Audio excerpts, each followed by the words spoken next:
गाँ और परिवार ठारू एक प्रकार बासंद होई सारा विश्व में कोरोना काय विस्तार करथिबा समय रे रोगी को सेवा करबा पई आगे आसीथिले किछि बेकार युवक और युवती माने।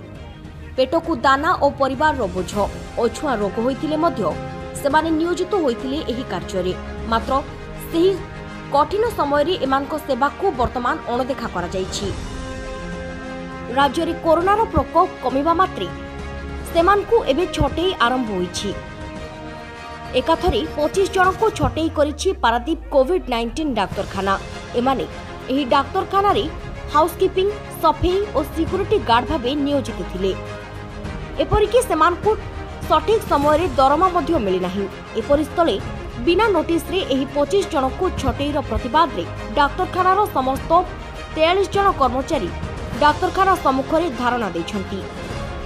जे पर्यंत सेमानक दाबी पूरण न होईछि सेमाने धारणा जारी रखिबे बोली प्रकाश करछंती।